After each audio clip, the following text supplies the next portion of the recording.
perintis pondok pesantren di Indonesia itu, kita lihat misalnya almarhum Hashim Asy'ari, dia selain mengajarkan keagamaan, dia juga ikut berjuang untuk memproklamirkan kemerdekaan Republik Indonesia kan. Hafal Quran 30 juz itu saja bisa dihafal, apalagi kalau rumus kimia yang hanya 3 lembar itu kan. Jadi bagi mereka itu lebih gampang. Nah, saya ingin mengingatkan kepada kita semua bahwa pondok pesantren itu dunia akhirat, bukan hanya akhirat ya kan. Non-Muslim pun juga itu sangat respect terhadap pondok pesantren karena pendidikan pondok pesantren itu memompakan semangat toleransi, memompakan semangat moderasi beragama.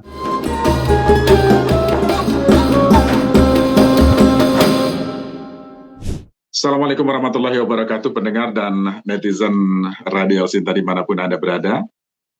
Episode pesantren di radio kali ini adalah episode terakhir di bulan Ramadan 1447 Hijriah. Dan tema yang kita bahas adalah Dirjen Pesantren Warisan Kebijakan di masa depan. Tentu saja kita akan bahas tentang pentingnya kehadiran Direktorat Jenderal Pesantren Kementerian Agama yang merupakan institusi berperan penting dalam mengembangkan dan meningkatkan kualitas pendidikan pesantren di Indonesia. Nah, kehadiran Dirjen Pesantren menunjukkan komitmen negara dalam mendukung pengembangan pendidikan pesantren di Indonesia. Dan saya langsung sapa narasumber kita kali ini, Menteri Agama Republik Indonesia, Profesor Dr. Nasaruddin Umar, MA. Saya langsung sapa beliau. Halo, Assalamualaikum, Pak Menteri. Waalaikumsalam warahmatullahi wabarakatuh. Apa kabar, Mas? Alhamdulillah, alhamdulillah. Saya pikir keliling-keliling lihat ini pos apa namanya? Ekspedisi masjid ya, Prof ya. Alhamdulillah, alhamdulillah. Memang ekspedisi masjid sekarang banyak laporan juga baik dari para pemudik. Mereka bisa memanfaatkan tempat-tempat ibadah, masjid-masjid yang ada di sepanjang jalur mudik, Prof. Alhamdulillah bisa istirahat, bisa sholat, kemudian sambil menunggu maghrib, berbuka puasa di masjid, kemudian sholat, istirahat sejenak, melanjutkan perjalanan lagi, jadi lebih fresh. Iya, bagus. Itu yang dirasakan. Luar biasa. Prof, baik, kita membahas tentang pentingnya kehadiran Dirjen Pesantren yang sudah disetujui Presiden, dan ini di era Menteri Agama Profesor Nasaruddin Umar, Presiden akhirnya menyetujui itu. Nah, Prof, tentu ini sangat ditunggu-tunggu, Prof, kehadiran Dirjen Pesantren ini, karena dianggap bisa semakin membuat ekosistem pesantren semakin jauh lebih besar ke depan. Nah, Prof, bagaimana strategi Kementerian Agama untuk meningkatkan kualitas pendidikan pesantren di Indonesia, Prof? Sebelum kita membahas tentang pentingnya Direktorat Jenderal Pesantren ya, Prof ya. Ini terutama dalam menghadapi tantangan globalisasi tadi, Prof. Iya, kita juga perlu membangkitkan kesadaran historis warga bangsa masyarakat kita ya, bahwa peranan dan jasa besar pondok pesantren dalam memperjuangkan kemerdekaan Republik Indonesia itu amat sangat dahsyat ya. Di seluruh Nusantara ini ya, bahkan cikal bakal perjuangan itu mulai dirintis pada abad ke-14 sebetulnya, Wali Songo itu ya. Bagaimana pentingnya al-hurriyah, kemerdekaan. Kemerdekaan itu bukan hanya kemerdekaan fisik dari Belanda, tapi kemerdekaan berpikir, kemerdekaan berekspresi, kemerdekaan untuk mengungkapkan kebenaran. Itu telah dirintis oleh pondok pesantren. Dan jangan lupa bahwa lembaga pendidikan yang paling tua di Indonesia itu adalah pondok pesantren. Dan berhasil mencerdaskan warga masyarakat bangsa Indonesia ini adalah pondok pesantren. Nah, dengan adanya keinginan Bapak Presiden Pak Prabowo ini ya untuk menjadikan pesantren itu sebagai bukan hanya bernaung di bawah satu direktur pondok pesantren, tapi itu diangkat menjadi Dirjen Pondok Pesantren.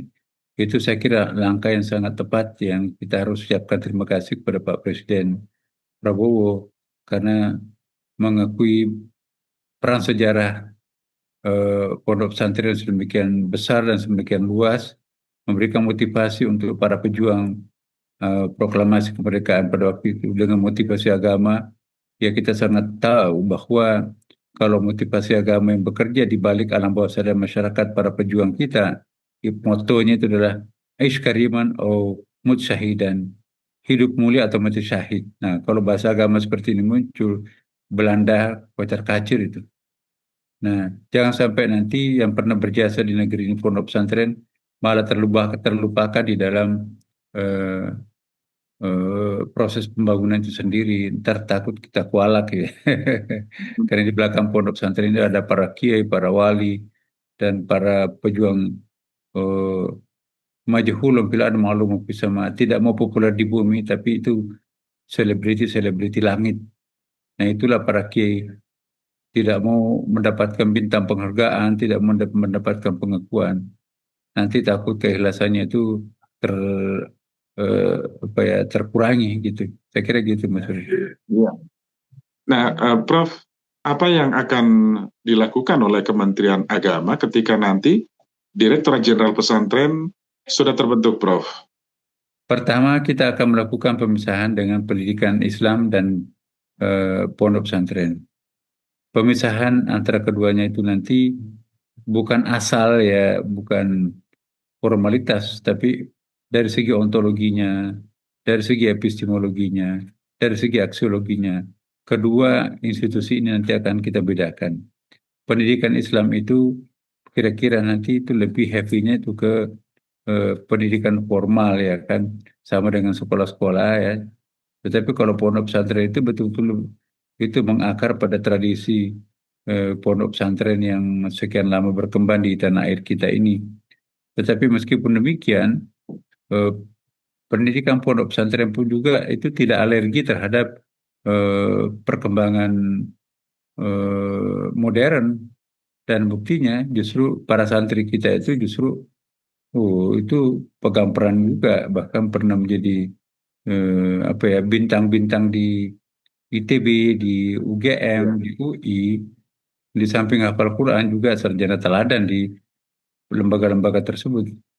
Kita masih ingat ya bahwa eh, beberapa kali sarjana teladan di ITB dan UGM itu ada di berita-berita itu ya. Itu justru hafal Quran, ahli biologi tapi hafal Quran, alumni pondok pesantren. Demikian pula di Malang ya. Jadi yang fenomenal itu di Malang karena rata-rata anak-anak kita di sana itu banyak yang hafal Quran. Hmm. Jadi hafal Quran 30 juz itu saja bisa dihafal, apalagi kalau rumus kimia yang hanya 3 lembar itu kan. Jadi Iya. bagi mereka itu lebih gampang. Nah, saya ingin mengingatkan kepada kita semua bahwa pondok pesantren itu dunia akhirat, bukan hanya akhirat ya kan. Nah, kita lihat Betul. kia-kia sekarang ini yang begitu mahal perannya dalam masyarakat itu alumni pondok pesantren.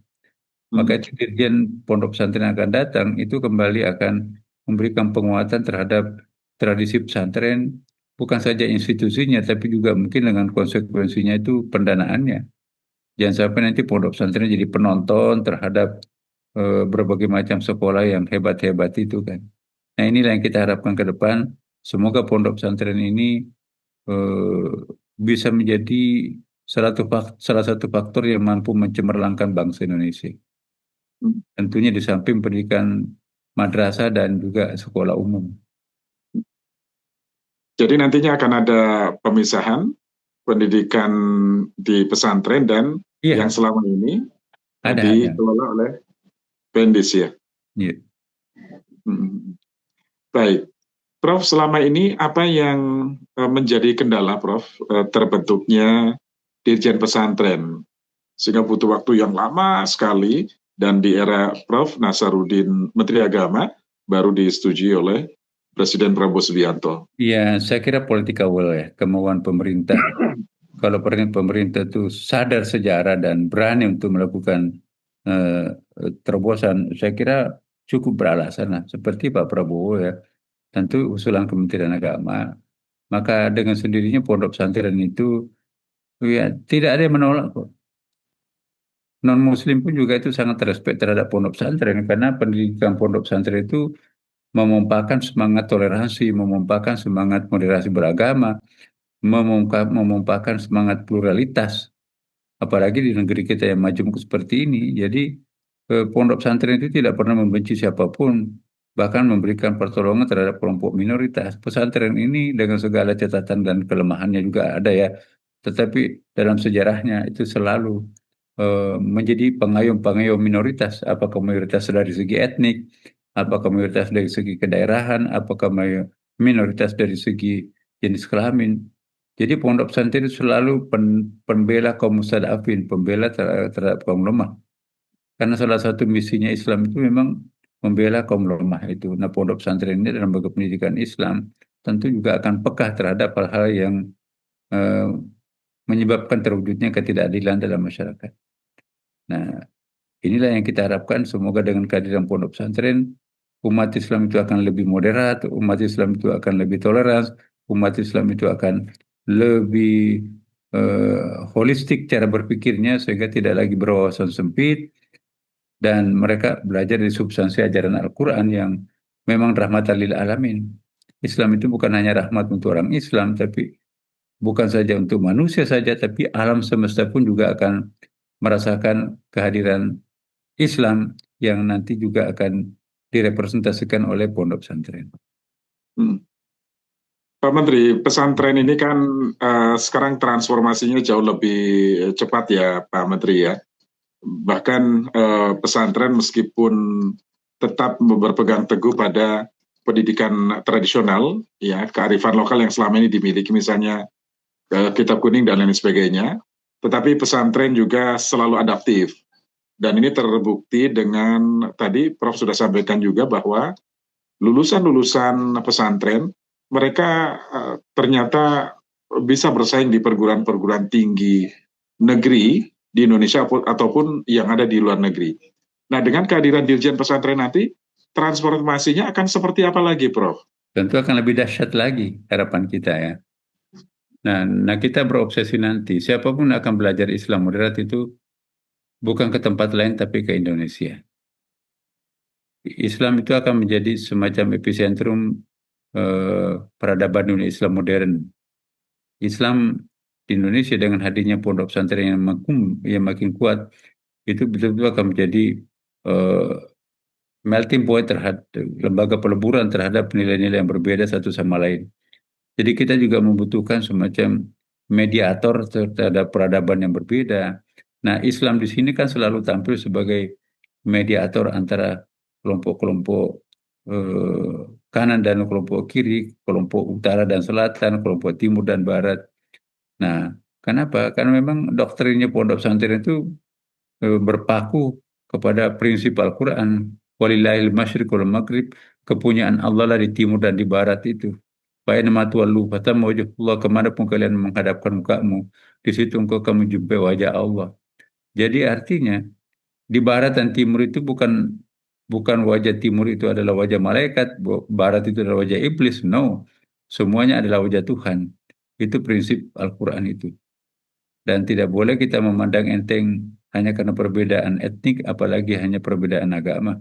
Perbedaan agama itu lakum dinukum waladin, agamamu agamaku, mari kita rukun bareng bersama, ya kan? Jadi tidak boleh karena ada perbedaan maka kita berjarak satu sama lain. Perbedaan itu adalah karunia yang harus disyukuri. Karena walau syaa rabbuka lajalnakum ummatan wahidah. Jika Tuhan menghendaki, pasti kalian akan dijadikan menjadi satu umat. Tapi kalau kita hanya satu umat saja, itu tidak indah itu kan. Lukisan itu akan indah kalau ada konfigurasi warna. Sekalipun bingkainya emas, kalau yang dibingkai itu hanya satu warna, itu bukan lukisan indah. Indonesia ini adalah lukisan paling indah Tuhan di muka bumi ini. Mari kita rawat bersama. Jangan ada yang mengacak-acak lukisan Tuhan itu.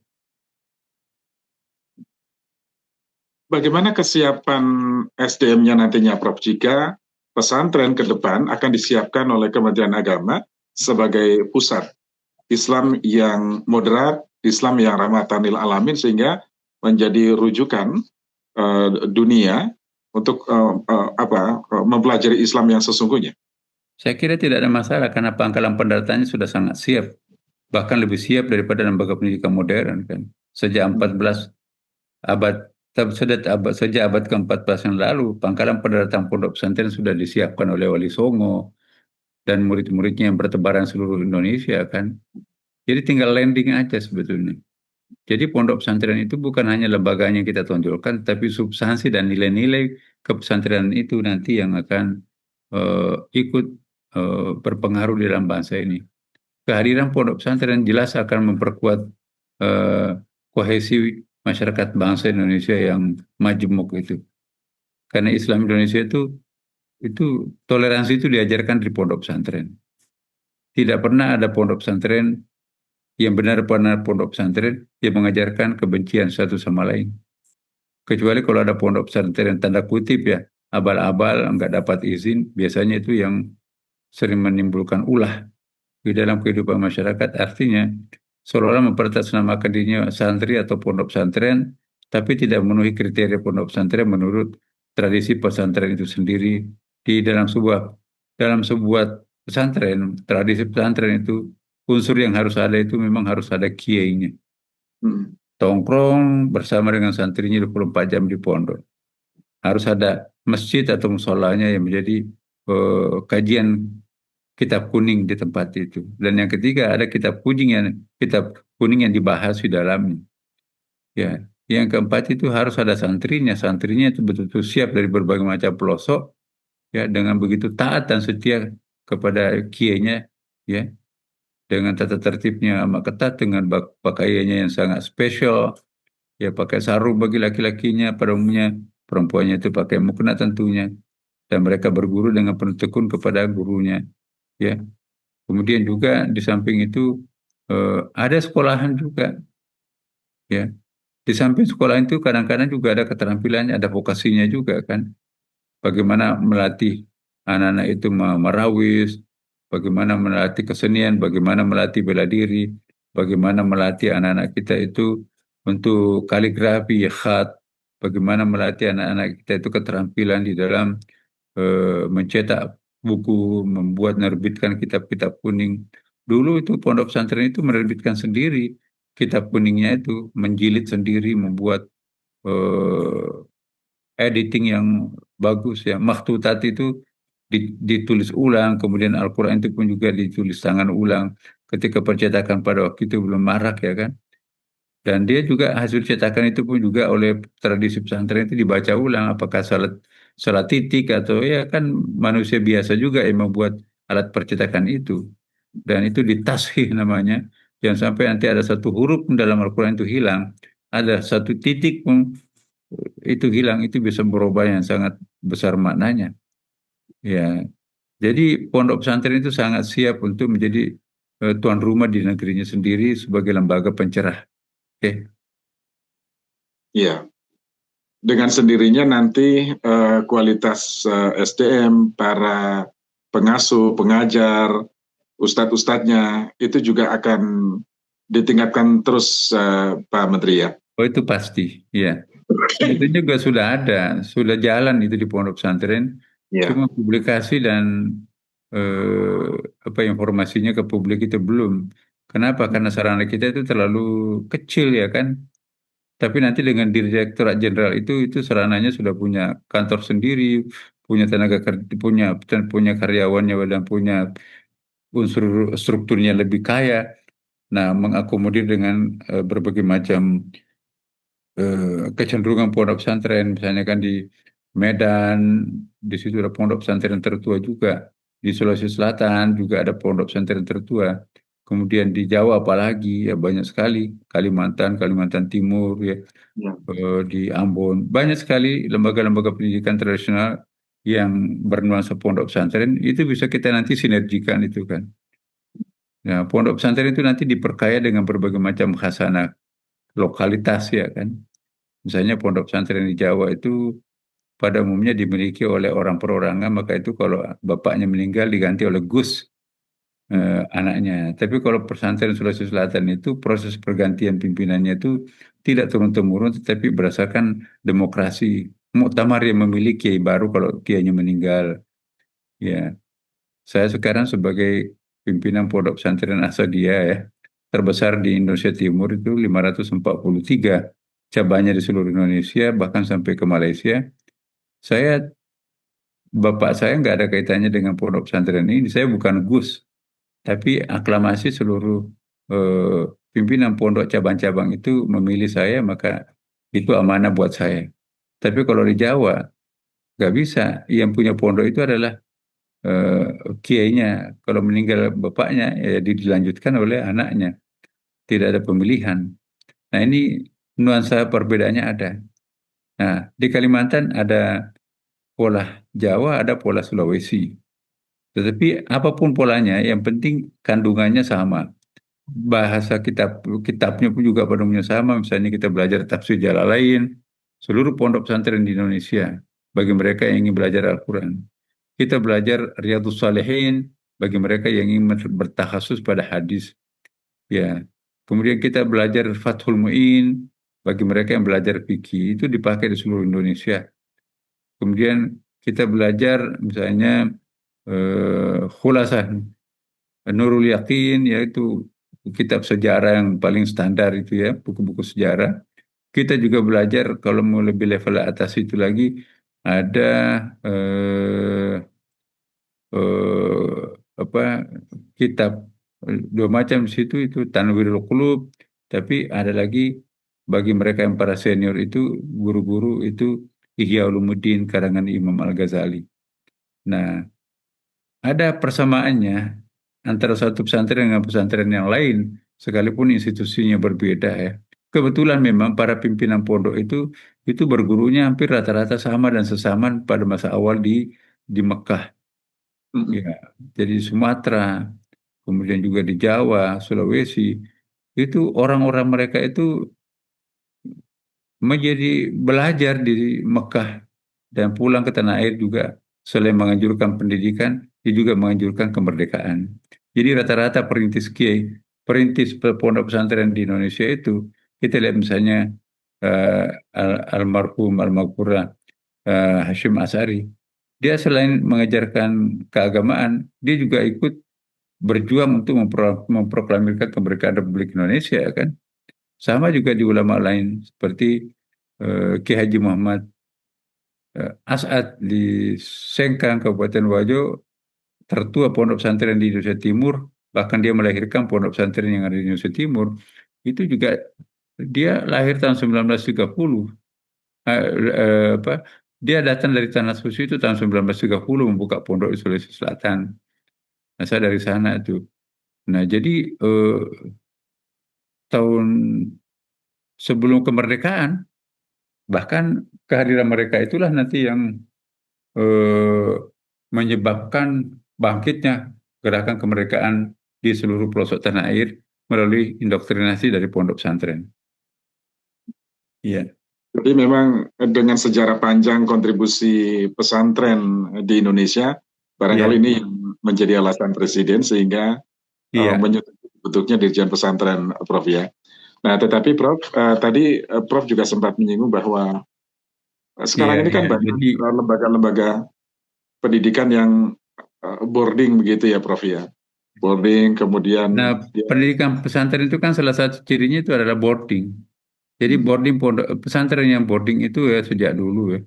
Kan ya, ada ya. full day, ada boarding. Tapi kalau pesantren itu memang rata-rata boarding. Ya, karena tengah malam menghafal Quran, subuh melakukan pengajian, pagi sedikit olahraga, di pagi belajar kelas formal, formal ya kan. Kemudian maghrib bisa itu ada pengajian lagi. Terus sudah itu ada eh, ngaji khusus tahasud di depan kiainya. Jadi pondok pesantren itu adalah suatu tradisi yang sangat eh, khas ya. Ya, memiliki ciri khas tersendiri ya Prof ya. Yang jelas yang mempersatukan di antara banyak pondok pesantren, Benar. kesamaan adalah ada kajian kitab kuningnya ya Prof.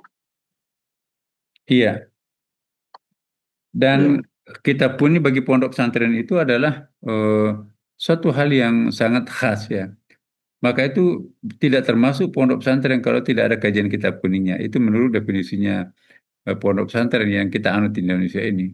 Salah satu ciri khasnya pondok pesantren itu hadirnya kitab kuning yang menjadi acuan. Tentu sekarang ini ditambahkan lagi dengan kitab putih ya yang berbahasa Inggris ya.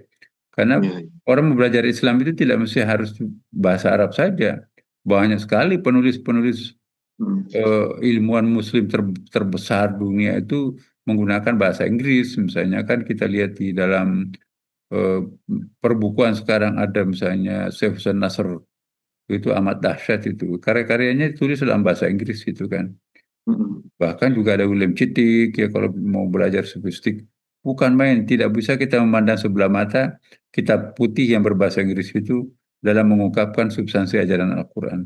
Bahkan tafsir-tafsir eh, menafsirkan tafsir ayat Qur'an itu amat dahsyat dan tafsirnya berbahasa Inggris. Jadi tidak mesti harus dengan bahasa Arab untuk memahami Islam. Banyak sekali hasil penelitian, hasil survei yang berbahasa Inggris yang mengungkap keajaiban Al-Quran. Justru bukan dari yang berbahasa Arab. Jadi bahasa Arab, bahasa Inggris, bahasa kitab putih yang lain itu sangat penting. Termasuk dalam ini juga bahasa Indonesia kan. iya, Hasil kajian penelitian ulama Islam yang berbahasa Indonesia, bahkan ulama Jawa yang bersadaerah, itu banyak sekali pemahaman-pemahaman keagamaan yang sangat distintif, tidak sama tidak identik dengan di Timur Tengah.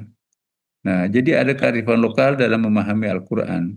Itulah hebatnya Al-Quran, memberikan ruang kepada culture right untuk menggunakan haknya. Jadi setiap budaya itu punya hak untuk menafsirkan Al-Quran itu sendiri. Orang Arab punya hak budaya untuk menafsirkan Quran sesuai dengan culture-nya. Ya, orang Eropa juga punya hak sesuai dengan culture-nya, orang Amerika, orang Indonesia pun juga punya culture right untuk memahami Al-Quran berdasarkan perspektif budaya lokalnya, ya kan? Jadi tidak mesti harus kita pertentangkan, karena konfigurasi masyarakat yang berbeda-beda ini itu sudah diakomodasi dalam Al-Quran. Al-Quran sudah siap untuk ditafsirkan secara lokal oleh berbagai macam pemenganutnya, gitu. iya.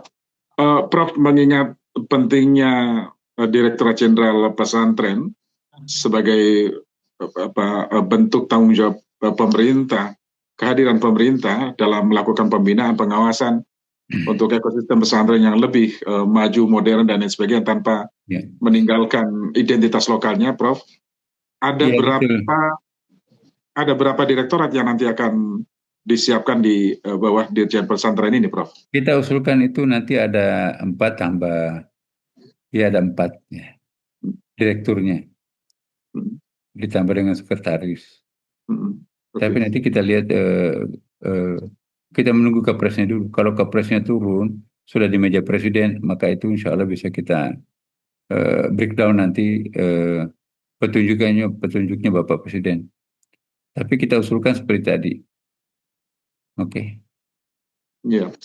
Nah, Prof, kita tahu bahwa sekarang kalangan pesantren, dunia pesantren kan menyambut dengan sukacita rencana dibentuknya Dirjen Pesantren.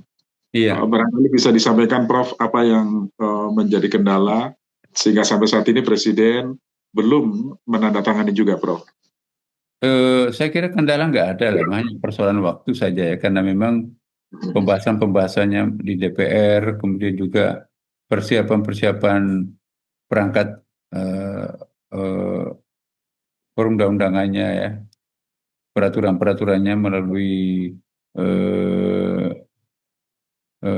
Mempan RB, kemudian juga Kementerian Agama sendiri, dan setelah itu semuanya selesai, kita sudah ajukan ke Bapak Presiden. Tentu Presiden juga punya tim khusus yang akan menyeleksi, menambahkan atau mengurangi atau memberikan sintesa khusus ya, karena Presiden itu kan juga punya tim khusus ya untuk Hmm. memaralelkan dengan lembaga-lembaga yang lain, karena finalnya kan dari Presiden. Karena itu saya berharap nanti insya Allah eh, akan datang ini lahir sebuah eh, institusi baru namanya Direktur Pondok Pesantren yang bisa memberikan pencerahan kepada masyarakat bangsa Indonesia. Iya. Prof, bagaimana dengan kerjasama yang nantinya akan dilakukan oleh Dirjen Pesantren, Prof, berkaitan dengan meningkatkan mutu pendidikan dan jaringan networking yang dimiliki pesantren dengan kehadiran Dirjen Pesantren Iya, nantinya, Prof. itu sudah pasti ya. Kerjasama kita bukan hanya dalam negeri, tapi nanti mungkin juga eh, seperti Al-Azhar ya. Kan di sana kan juga banyak ulama-ulama besar dan memang Banyak sekali ulama Indonesia yang secara kontemporer belajar dari Mesir, dari Al-Azhar, dan juga di tempat-tempat lain. Dan sebaliknya juga pondok pesantren juga akan menawarkan temuan-temuannya yang kekhasannya kepada negara-negara yang lain. Jadi Indonesia ke depan tidak lagi menjadi konsumen ilmu pengetahuan, tapi juga kita menjadi produsen ilmu pengetahuan melalui survei-survei dan eh, ketelitian dan kecermatan serta ketekunan kita untuk mengkaji dan terus mengkaji kitab-kitab sumber seperti Al-Quran dan hadis serta sejarah, lalu kita aktualisasikan di dalam masyarakat modern. Iya, Yang jelas untuk para santri, santri diaspora, santripreneur, kemudian biaya sukses santri, untuk menuju ke sana akan semakin dilipat gandakan jumlahnya, Prof, dengan betul. kehadiran Iya, insya Allah. itu. Kita mohon ya doanya masyarakat kita supaya kehadiran pondok pesantren ini nanti akan melahirkan eh, satu apa ya ekosistem kompetitif ya di dalam masyarakat kita. Nah, bukan berarti bahwa dengan kehadiran pondok pesantren itu akan menyingkirkan lembaga-lembaga pendidikan yang lain. Saya kira enggak lah. Pondok pesantren itu hadir untuk memberikan substansi yang berarti kepada lembaga pendidikan yang sudah ada, misalnya di sekolah-sekolah. Ya, biarkanlah sekolah itu melaksanakan fungsinya, madrasah melaksanakan fungsinya, tapi pondok pesantren pun juga melaksanakan apa yang menjadi eh, tugasnya ya. Saya kira gitu. Ada kok Baik, yang couplingnya masing-masing. betul, betul. Baik, Prof, sebagai penutup, Prof, karena Ya. saya ingin tanggapan Pak Menteri juga terkait dengan program pesantren di radio yang selama ini berjalan selama Ramadan, 2 hari sekali, Prof. Kerjasama Radio Alsita dengan Direktorat Pesantren, Direktorat Jenderal Pendidikan Islam Kementerian Agama. Sudah banyak narasumber, Prof, diantaranya dari Komisi 8, Hmm. kemudian juga di internal Kementerian Agama, Wakil Menteri Agama, Sekjen, Dirjen, Direktur, dan tentu saja Majelis Masyaikh, dan santri diaspora, kemudian santri yang saat ini juga masih menempuh pendidikan S3 di Western Sydney, Australia, dari beasiswa santri, Prof. Nah, ini Ya. kan mencerminkan bahwa pesantren tidak lagi hanya berkutat soal ngaji kitab kuning, ternyata sudah adaptif, dan melalui program pesantren di radio ini ingin Hmm. menampilkan kepada publik wajah pesantren di Indonesia yang sesungguhnya. Nah, sekaligus menutup, Prof, apa yang Bahkan disampaikan, Prof? ini pondok pesantren lebih proaktif daripada lembaga-lembaga yang lain, kan? Yang bekerja sama dengan El Sinta itu bukan sekolah, bukan madrasah, tapi pondok pesantren. Jangan-jangan pondok pesantren lebih canggih daripada yang lain. Buktinya kan proaktifnya bekerja sama dengan berbagai macam pihak ya. Pondok pesantren juga bekerja sama dengan lembaga-lembaga penelitian, Betul. laboratorium canggih ya, karena salah satu kajian kita adalah ayat-ayat kauniyah ya, ada ayat biologi, kimia, fisika dalam Al-Quran. Ya, jadi tidak bisa dikaji oleh hanya dengan pendekatan kitab kuning, tapi harus dengan pendekatan kitab putih. Ya, pendekatan fisika, pendekatan kimia itu kan itu bagian yang tak terpisahkan dari pondok pesantren. Dan Rasulullah SAW itu juga sangat mencintai observasi penelitian dan eksplorasi seperti itu. Banyak sekali hadis Nabi yang memberikan apresiasi terhadap para penemu, para peneliti-peneliti. Saya memberikan satu contoh ya, seorang anak muda di Madinah pada waktu itu tiba-tiba membawa temuannya itu dalam bentuk lampu yang sangat terang. Belum pernah ada lampu seterang itu di Madinah pada waktu itu. Si anak muda itu memberikan hadiah kepada Masjid Nabi yang masih lampunya itu tradisional, itu tercanggih pada waktu itu. Itu produk dari anak muda yang pencinta Islam pada waktu itu, pencinta masjid. Apa reaksinya Nabi Muhammad SAW? Dia meninggalkan tempat duduknya, menjemput lampu yang sangat bagus, pasti bukan lampu listrik ya, bukan lampu serongkeng, tapi nggak tahu lampu seperti sejenis apa, yang paling terang pada waktu itu. Kata Rasulullah sebagai respon terhadap sang penemu ini, sang kreatif ini, seandainya saya masih punya anak perempuan, maka pasti saya akan kawinkan engkau dengannya. Jadi bagi seorang ayah yang paling berharga itu anak ya kan. Nabi akan mengawinkan putrinya dengan sang penemu itu. Jadi banyak sekali hadis yang memberikan motivasi. Utlubul ilmi walau bisin. Tuntutlah ilmu itu sampai ke tanah Cina. Bayangkan. Tanah Cina kan paling jauh pada waktu itu kan. Mm-mm. Nah sekarang kita nggak repot-repot pergi ke tanah Cina. Orang Cinanya datang ke kita kan. Memberikan ilmunya. Ya jadi saya kira ini perlu dikaji betul. Apa sih motivasi Rasulullah untuk menjadikan Islam itu sebagai ideologi terbuka. Sebagai ajaran agama terbuka. Al-hikmatu dalatul mu'min fahaitu wajadaha haqqu biha. Ya, hikmah kebenaran itu ada di mana-mana. Ambillah kan itu miliknya Islam tercecer. Jadi nggak ada takutnya Rasulullah itu. Pokoknya pergi kemana aja. Di ujung dunia ini belajar. Jangan terlalu takut dengan segala macam. Semua yang baik-baik itu adalah milik Islam yang tercecer. Itu hebatnya Islam. Baik, baik, baik. Pak Menteri, terima kasih Pak Menteri. Oke. Menutup program pesantren di radio selama Ramadan ini. Semoga bermanfaat untuk kita semua, masyarakat semua.